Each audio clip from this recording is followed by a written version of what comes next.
Without objection.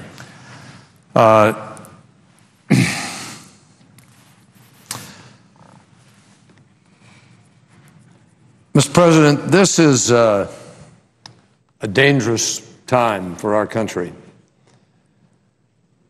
And what amazes me for the time that I've been here and privileged to serve the citizens of Massachusetts for 27 years now is that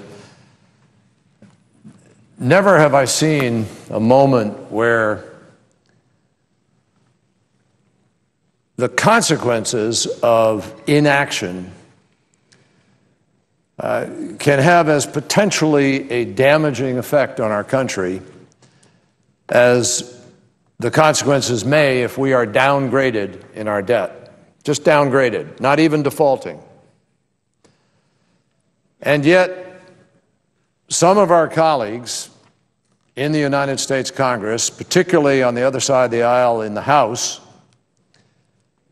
are, despite all the evidence, all of the judgments made by knowledgeable people, by economists, by business people, by outside observers about the danger and inadequacy of what they're proposing, despite that, they're insisting not on a matter of common sense or as a matter of logical economic policy, but insisting as a matter of politics and ideology on holding the entire economy of our country hostage. And be damned with the risks. Notwithstanding what that may mean for 401ks for families, what that may mean for investments that are on the brink today because of the fragility of the economy, notwithstanding any of the advice of people who deal with money on a daily basis in terms of investments, these people, many of them who've never served in public life in their lives, never been part of a compromise, but have come here with one ideological purpose. These people are putting the entire nation at risk. There are a lot of people here, particularly here in the Senate on the other side of the aisle, who know this is dangerous and who know the risks we're taking and who know that there are better alternatives. But because of the politics of the situation, they're being locked in, not allowed to stand up and exercise, or at least unwilling at this point to stand up and exercise their judgment and, frankly, their responsibility as sworn to uphold the Constitution of the United States of America to come here and do the business of our country. The deadline for default may be just a week away, but no one should have any illusion that what is happening right now today is already hurting the economy of our country, and it's already hurting our country. This is embarrassing for the nation. It's embarrassing for the United States of America to be having such a dysfunctional display for everybody in the world to see that we who run around the world promoting democracy are unable to make our own democracy work right here at home. And the fact is, all you have to do is read today's article in the Boston Globe with the headline, "Uncertainty Has Massachusetts Firms Wary of Hiring." That's what's happening right now. This is already having a negative impact. Maybe that's what some of the people on the other side of the aisle in the House want. Maybe they want the economy to come down so they can win politically and point to the president and say, oh, it's his fault we don't have the jobs, even though they're weakening the economy with their obstinacy and with their ideological rigidity. Today's article says, still cautious from the last recession, many business owners worry that government leaders will be unable to reach an agreement, while others are concerned about exactly the opposite, that any agreement will invariably include spending cuts and weaken an already lackluster recovery. Madam President, this is no way to provide economic stewardship, and most importantly, it's no way to run a government.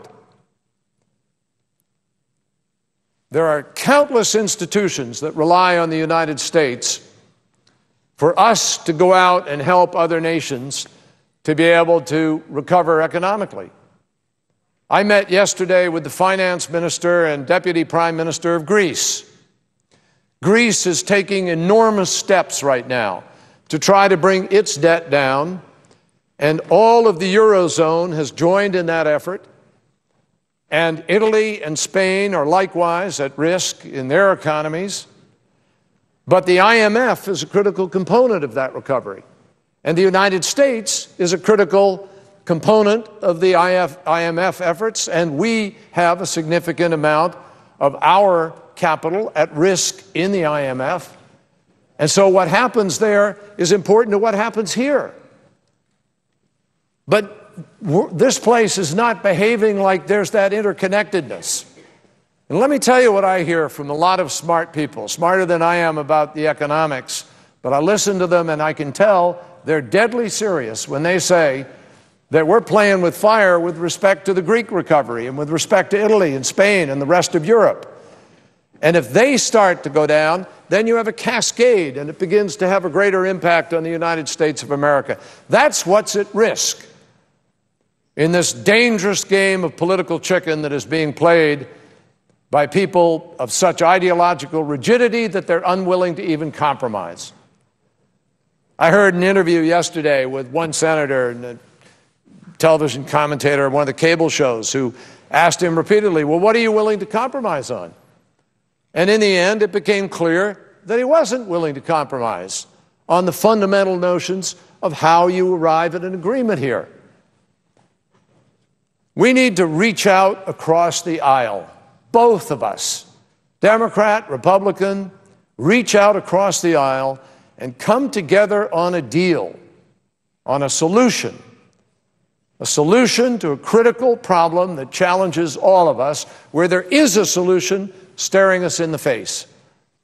And we need to do that before we, as a result of the inability of people to make that compromise, before those who take that position of ideological rigidity, before they do greater harm to our economy and to our country's reputation.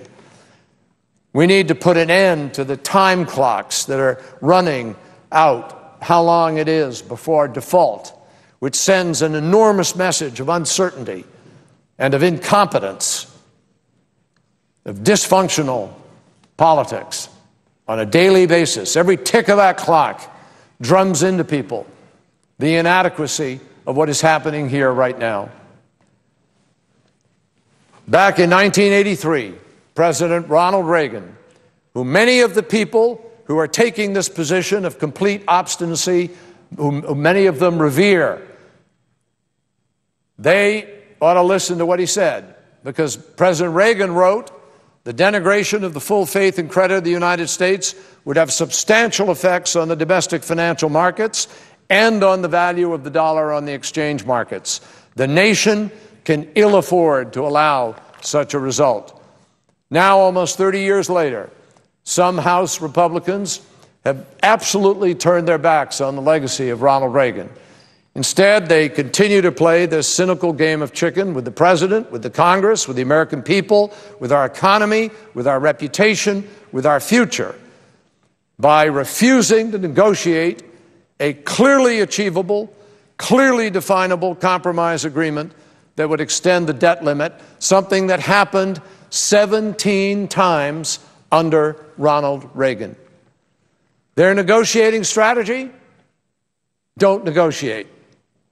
Do what we say, no matter what the danger or how ill thought out the consequences may be. David Stockman, the former Office and Management OMB director under President Reagan, said the following about the House Republican budget. He said, I think the biggest problem is revenues. It's simply unrealistic to say that raising revenue isn't part of the solution. It's a measure of how far off the deep end Republicans have gone with this religious catechism about taxes. In taking this extreme approach, the House Republicans have also made a dirty word out of a basic tenet of American democracy. Compromise. I mean, do they know nothing about history? Have they forgotten about the Missouri Compromise? Have they forgotten about countless great compromises that brought people together to pass some of the great efforts of our nation with respect to the social structure of our country? The House Republican Party has taken this approach, even though they know and agree with what Ronald Reagan said 30 years ago, and they know it's true today. Now, experts are telling us that even a short-term crisis could lead to a permanent downgrading or stain, if you will, on the treasuries of our country. It could prove particularly damaging to the willingness of foreign investors to buy treasuries. If foreign investors start to shy away from treasuries, then they're going to become much less liquid. As Lou Crandall, who's the chief economist at Wrightston ICAP, wrote or said, he said, you could never get that liquidity premium back if you create a precedent. That's the thing that would be irreparable. The end result of such a scenario, higher interest rates in the United States. Madam President, I just met a few moments ago with a businessman who is engaged in major investments here in this country and elsewhere on an international basis, who told me, who reinforced to me the danger of what we are facing right now in just a downgrade. What he said to me is that nobody can tell you what the real impact of that downgrade is going to be. What happens to valuations all the way down the economic food chain? What happens to credit? What happens to the judgments about interest? What happens to the judgments about the auctions and the next market and so forth? Nobody knows.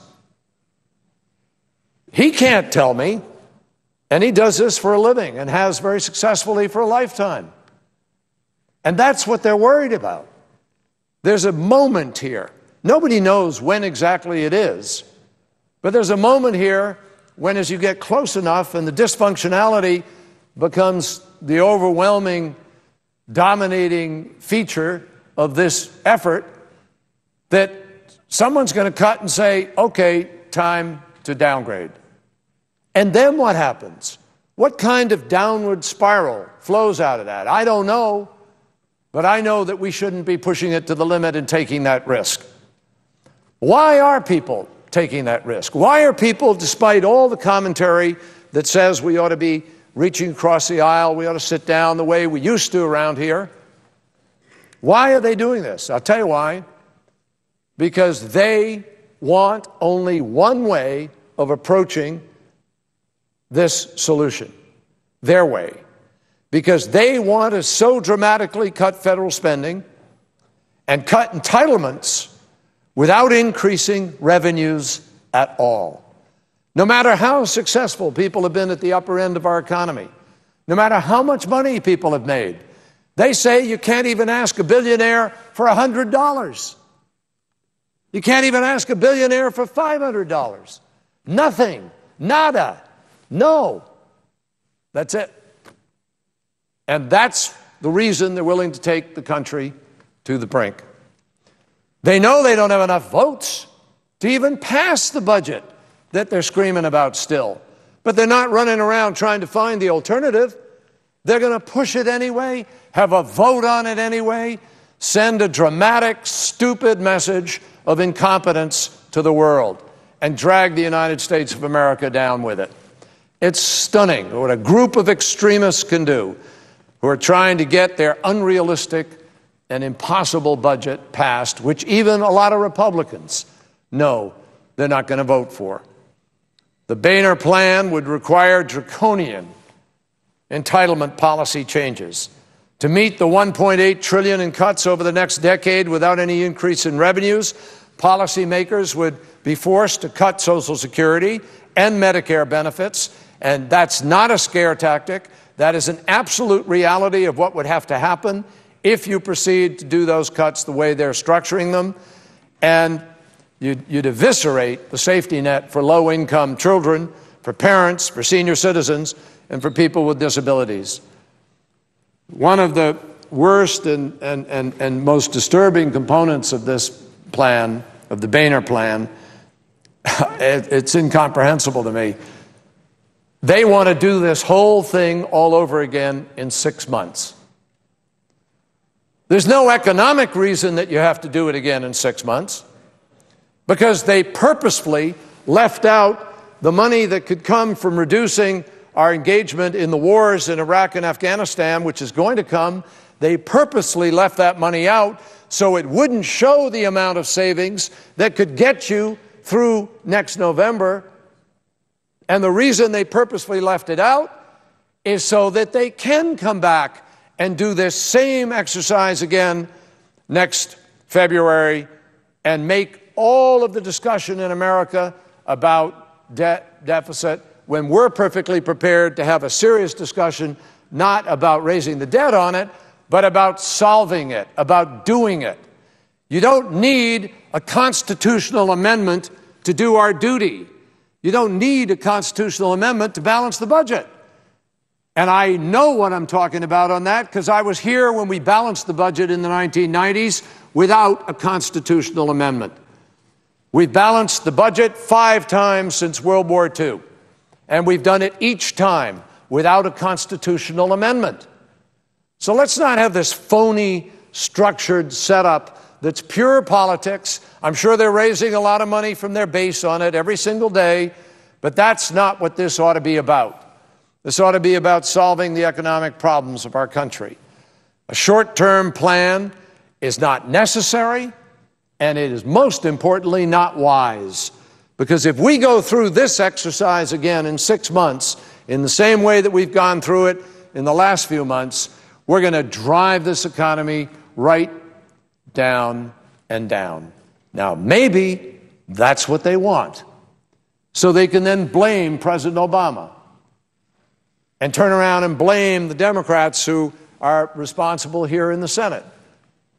Because there's no other rationale for wanting to come back and do this in 6 months, when we can do this with the joint committees that are in both the Boehner plan and in Senator Reid's plan. We have the ability to set up a structure like the BRAC closing commissions, where we have to vote, where we're forced to do this on an accelerated basis, where we tie ourselves into a process that requires the United States Senate to do its duty and the Congress to do its duty. We can lock that in right now.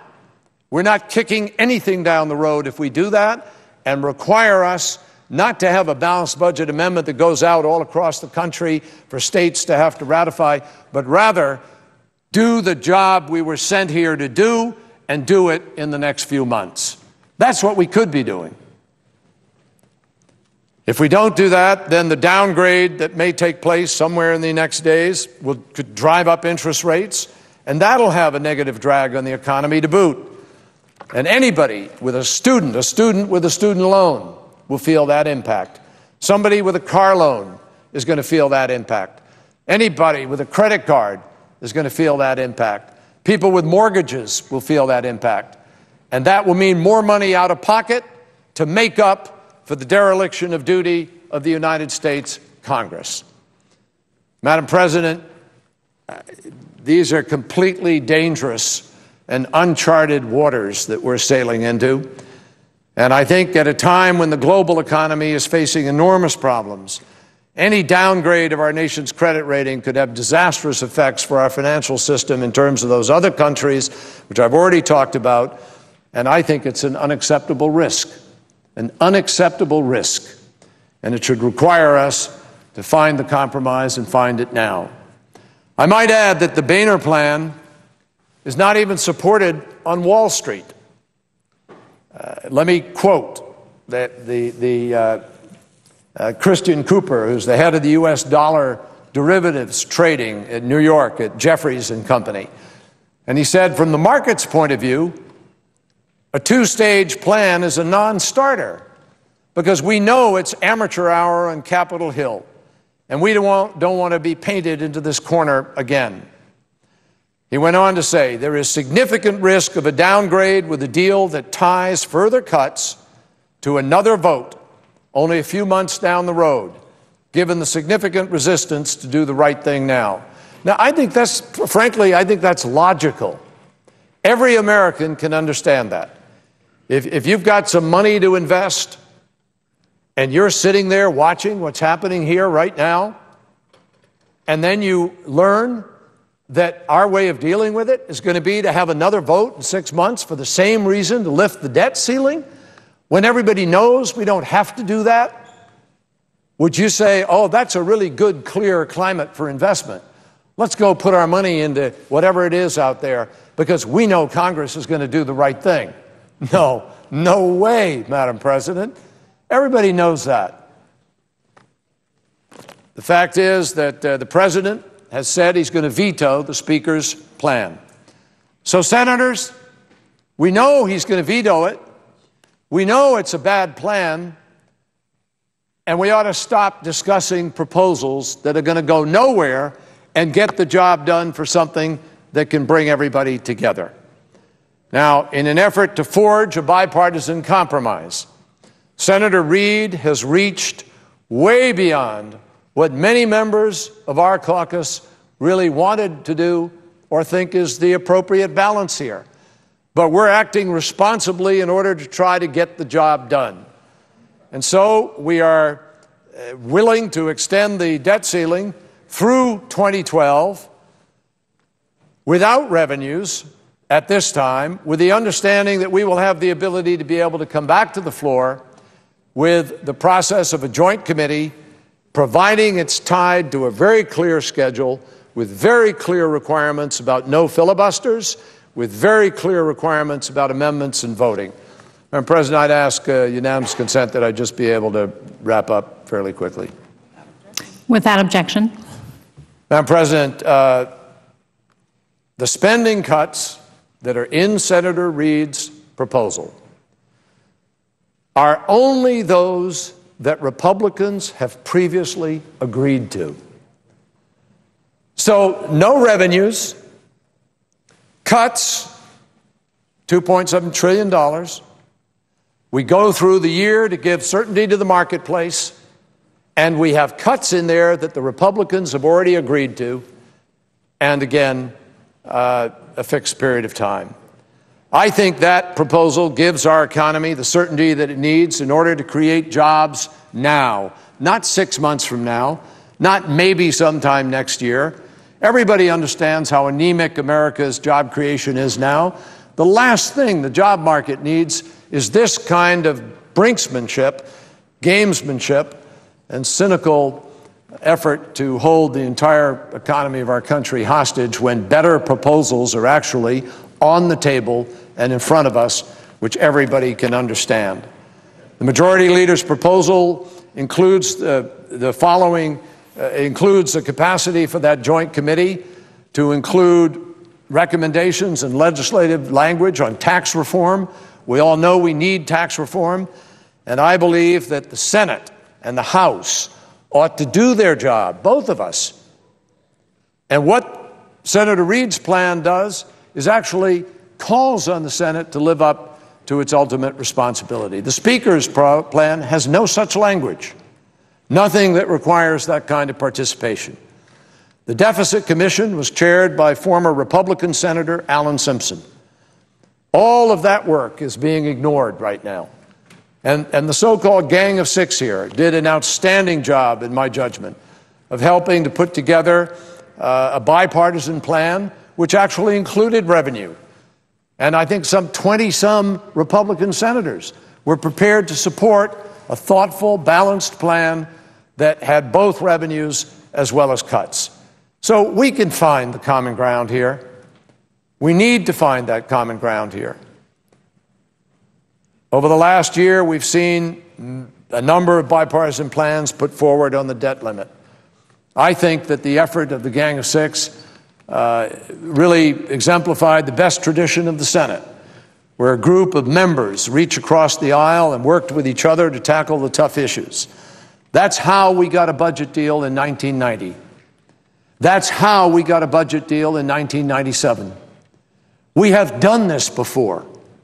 And we did it growing our economy, creating 23 million new jobs, creating a surplus of $5.6 trillion. And had we stayed on that course, we would next year be paying down the debt of our nation completely for the first time since Andrew Jackson was President of the United States. Everybody here knows why we went off track. I don't need to go through that again now. But I think that we will not be able to resolve this current impasse until colleagues on both sides of the aisle, and especially in the House, where there seems to be the greatest ideological resistance to common sense right now, decide to put aside that ideology and decide what is best for the United States of America. We can't be responsible if we don't get serious first. And far too much is at stake for the Senate to do anything less than the United States Senate was intended to do at moments like this. We are called the world's greatest deliberative body. There aren't many Americans who would look at us right now and give us that appropriate moniker. We have to earn it. And I think in the next hours we can do that, Madam President. And I thank the chair and I thank my colleague for their forbearance. Madam President. Senator from Tennessee. Do you know how much time I have allotted?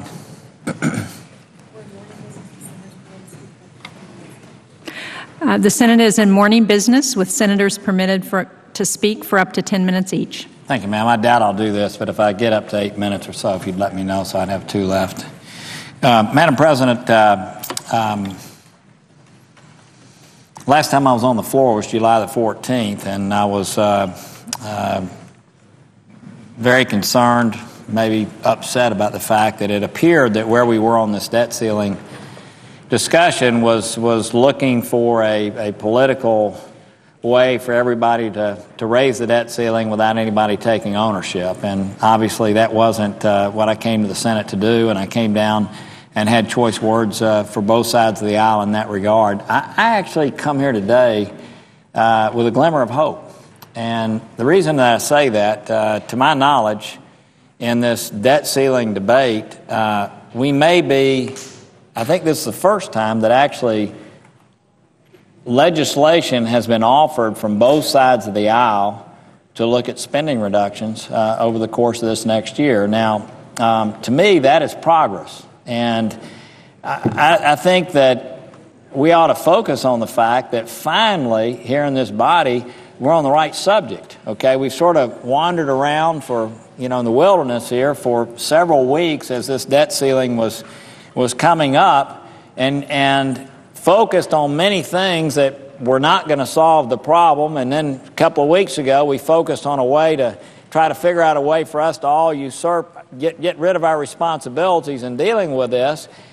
I'm kind of uplifted because, as was mentioned, a Democratic senator has a proposal, a Republican House member has a proposal, and now finally we're on the topic